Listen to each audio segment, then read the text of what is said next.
जगामध्येच ज्येष्ठ नागरिकांचं वय 60 वर्ष बनलेलं आहे, मान्य केलेलं आहे. तसं यांनी 60 वर्ष वय मान्य करावं आणि सगळ्या योजना 60 वर्षाच्या वरच्या कराव्या. हे 2013 मध्ये जे त्यांनी धोरण स्वीकारलं त्या धोरणाप्रमाणे तंतोतंत त्यांनी अंमलबजावणी करावी. हे 2007चा कायदा, 2010चे नियम, 2013चा कायदा शासनाने पारित केलेलं आहे, पण तंतोतंत अंमलात आणत नाहीत म्हणून कुठलाच ज्येष्ठ नागरिकांचा प्रश्न कुठलाच सुटत नाही. आपल्यासोबत नांदेड येथील ज्येष्ठ वैद्यकीय तज्ज्ञ डॉक्टर हंसराज वैद्य सर आपल्यासोबत आहेत. काय सांगणार सर, आपण जे ज्येष्ठ नागरिकांसाठी गेल्या अनेक वर्षापासून जो लढा लढत आहात, एकूण काय मागण्या आहेत आणि राज्य सरकारसमोर तुम्ही कोणता असा विषय आहे जो ठेवण्याचा प्रयत्न करत आहात? सर, मी उत्तर मराठवाडा प्रादेशिक विभाग बेस्कॉम नांदेडचा अध्यक्ष आहे. या नात्यानं आम्ही अनेक वर्षापासून शासनाला बेस्कॉमच्या वतीनं मागण्या मागतो आहोत, पण शासन आमच्याकडे लक्ष देत नाही. खरं तर ज्येष्ठ नागरिक प्रत्येक कुटुंबामध्ये 1 ते 4 जण आहेत, म्हणजे तो स्वतः, त्याची पत्नी, त्याचे वडील आणि त्याची आई, म्हणजे एका कुटुंबात किमान 1 ते 4 ज्येष्ठ नागरिक आहेत. कुठे आजी नाही, आजोबा नाही, कुठं दोघंही नाहीत, किंवा कुठं आई आहे, बाबा आहे, बाबा नाहीत, बाबा आहेत, आई आहे. किमान कुटुंबापर्यंत 1 ते 4 ज्येष्ठ नागरिक आहोत. आमची हे मतदाता जेवढे आहेत त्यांच्या 20% संख्या ही ज्येष्ठ नागरिकांची आहे. पारतंत्र्याच्या काळापासून, स्वातंत्र्य लढ्यापासून ते आज तागायत ह्या ज्येष्ठ नागरिकांनी तारुण्यापासून ते म्हातारपणापर्यंत देशासाठी त्याग आणि समर्पण दिलेलं आहे, सहयोग दिलेला आहे.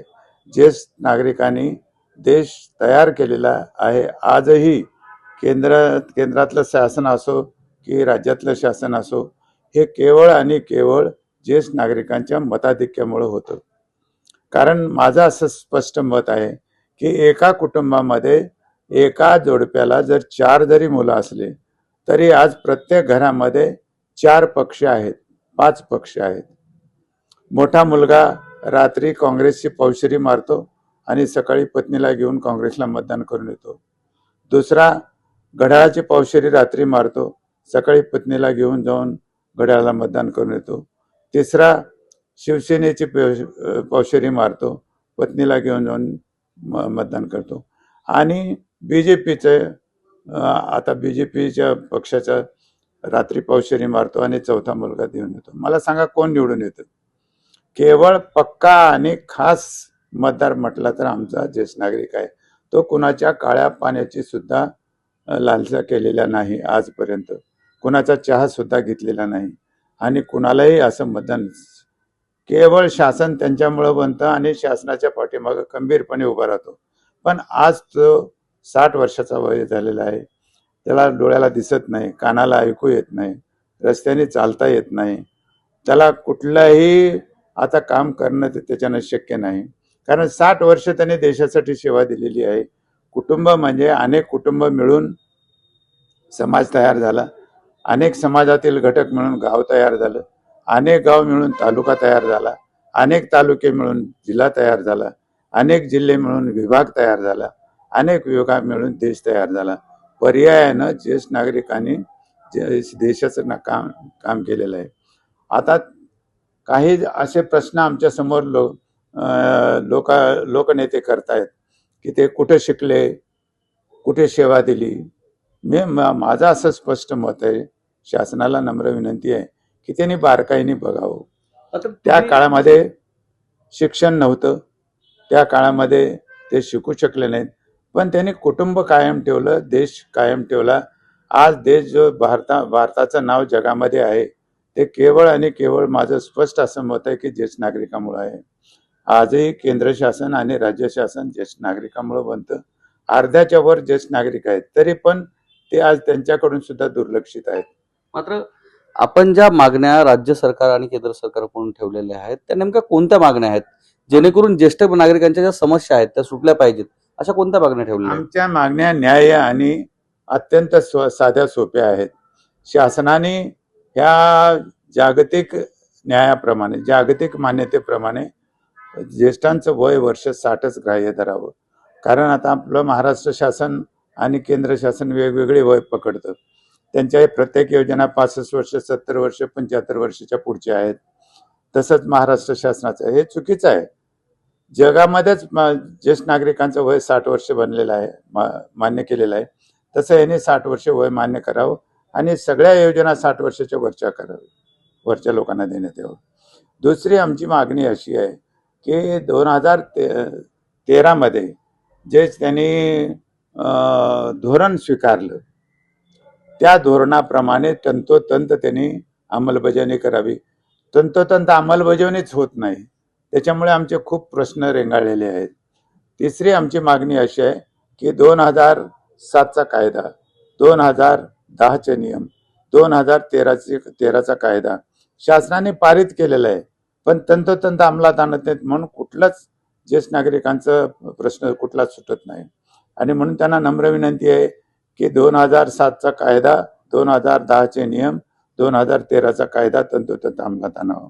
त्यांनी ज्या पद्धतीनं तुम्ही जी मागणी केलेली आहे यामध्ये ज्येष्ठ नागरिकांचे प्रश्न आपण नेहमीच लावून धरलेले आहेत. गेल्या अनेक वर्षापासून ज्येष्ठ नागरिकांसाठी आपण झटतात.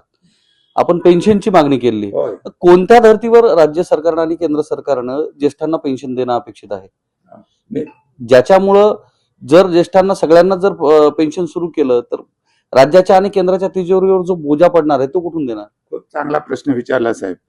मी सांगतो, आमची मागणी मानधनाची प्रमुख मागणी आहे. प्रमुख मागणी असून सुद्धा आम्ही सरसकट 60 वर्षाच्या वरच्या लोकांना द्या असं म्हणत नाही. आता मी 83 वर्षाचा आहे. मी माझ्यासाठी 3,000 रुपये, 5,000 मागत नाही. आमच्यासारख्या श्रीमंत डॉक्टरला, इंजिनियरला, वकिलाला, प्राध्यापकाला, मास्तरांना तुम्ही देऊ नका, उद्योगपतींना देऊ नका. पण जे गरीब, गरजवंत, दुर्लक्षित, उपेक्षित, वंचित, शेतकरी, शेतमजूर, कष्टकरी, कामगार, विधवा माता आणि दिव्यांग ज्येष्ठ नागरिक आहेत त्यांना द्या. तेही का द्या? तुमचं आपल्या देगलूरच्या पलीकडे मदनूर नावाचं गाव आहे, तिथून महाराष्ट्र चालू होतो. मदनूरच्या पलीकडे तुम्हाला आत्ताच आंध्र प्रदेश, कर्नाटक, तेलंगणा, गोवा वगैरे राज्यामध्ये 3,000 ते 4,000 मानधन दिलं जातं. आज सगळ्याच राज्यामध्ये जवळपास मोठ्या प्रमाणामध्ये भारतभर दिलं जातं. मग आम्ही सुद्धा भारताचे नागरिक आहोत. कायदा किंवा संविधान सगळ्यासाठी सारखं आहे, म्हणून तुम्ही आम्हाला सुद्धा दुय्यम असं नागरिकत्व का देता? आम्हाला दुय्यम का समजता? म्हणून तुम्ही आम्हाला मानधन दिलं पाहिजे. आता शासनाच्या अगोदरच 2 योजना सुरू आपण एक प्रश्न खूप चांगला केला की तिजोरीवर भार पडतो. मला सांगा, गरज नसताना तुम्ही ज्या काही योजना आणता, आता लाडक्या बहिणीची योजना आणली, त्याचा तिजोरीवर भार पडत नाही तुम्हाला?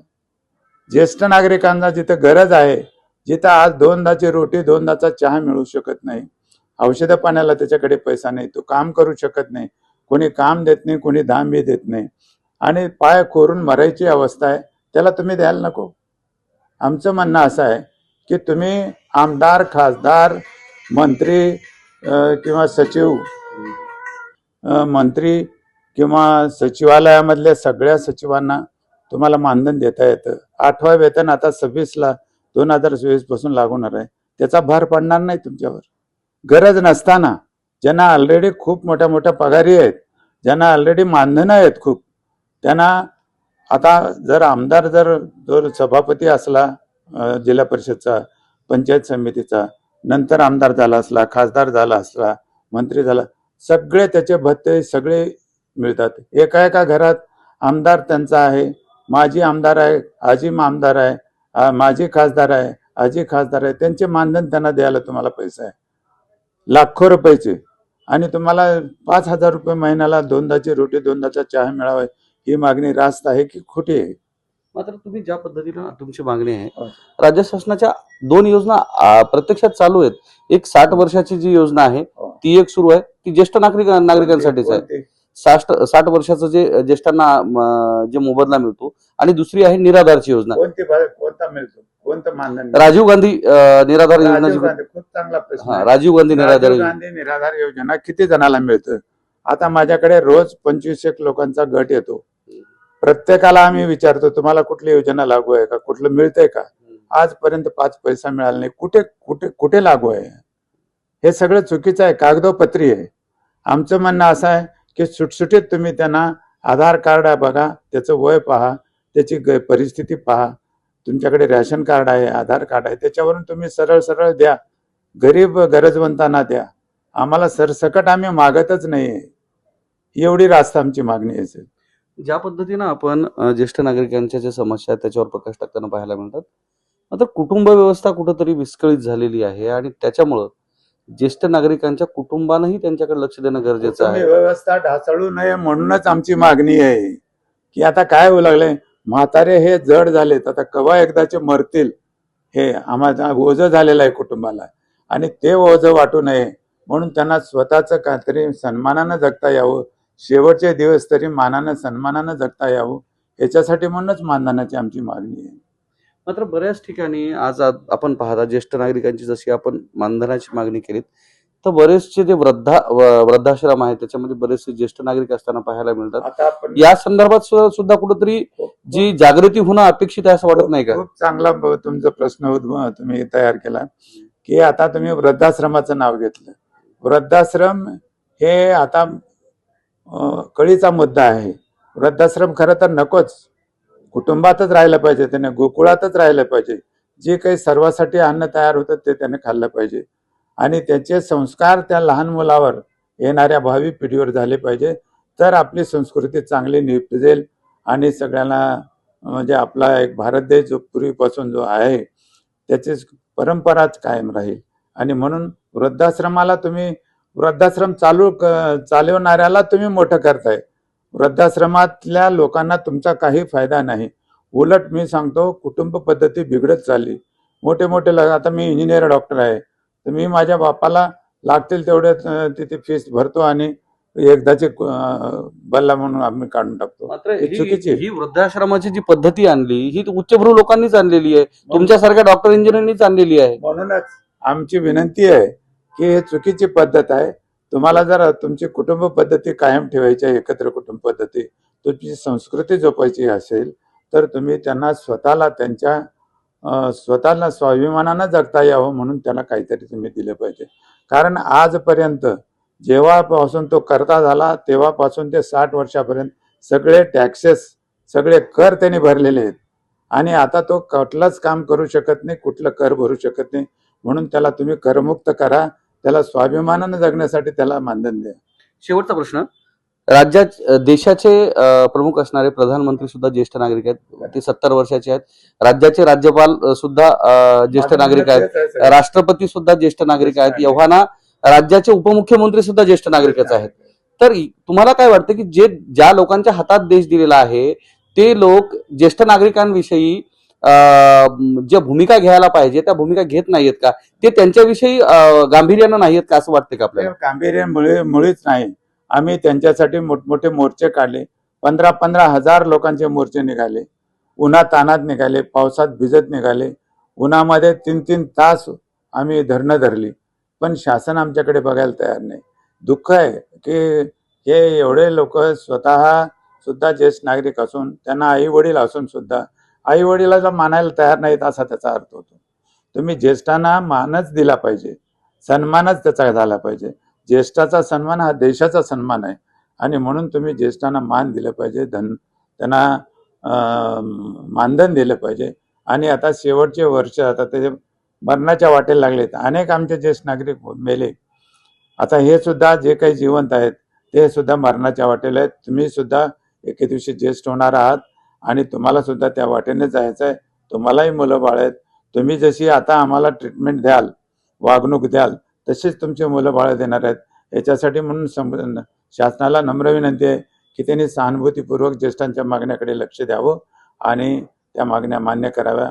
मानधन द्यावं, केवळ 5,000 मानधन गरीब गरजवंताला द्या, सगळ्याला सरसकट नका देऊ, हे आमची मागणी आहे. निश्चितच जगामध्ये जर कुटुंब पद्धतीचा विचार केला तर भारताची जी कौटुंबिक पद्धती आहे, कुटुंब पद्धती आहे, ती जगात नावाजल्या जाते. आणि कारण भारतीय कुटुंब पद्धतीमुळेच या देशाची संस्कृती आणि जे इतिहास आहे तो टिकून आहे असा मानला जातो. आणि ह्या कुटुंब पद्धतीचा अभ्यास वेगवेगळे देश करताना सुद्धा पाहायला मिळतात. मात्र एकूणच आता ह्या 21व्या शतकामध्ये जी कुटुंब पद्धती ढासळताना पाहायला मिळते, ज्यामध्ये ज्येष्ठांचा अनादर करणे, त्याच पद्धतीनं कुटुंब जी व्यवस्था आहे ती ढासळण्याचे प्रमुख जे कारण आहेत की ज्येष्ठांना वृद्धाश्रमात टाकणे. जी लहान मुलं आहेत ही ज्येष्ठांच्या जर छायेत वाढली तर त्यांना देशाचा, राज्याचा आणि आपल्या संस्कृतीचा सगळा अभ्यास त्यांना त्या माध्यमातून होत असतो आणि येणारी पिढी ही घडत असते असं मानलं जाते. आणि जर खरंच आपण जर ज्येष्ठांना दूर लोटलो तर उद्याच्याला भविष्यात येणारी जी पिढी आहे तो स्वतःचा इतिहास विसरेल आणि कुठेतरी भरकटल्या जाईल, हे मात्र निश्चित आहे. या संदर्भात आपल्यासोबत होते डॉक्टर हंसराज वैद्य, ज्यांनी ज्येष्ठांच्या प्रश्नांविषयी नक्कीच या संदर्भात प्रकाश टाकलाय. कॅमेरामॅन सुधाकर सह मी धनंजय सोळंके, टाइम्स नाव मराठी, नांदेड.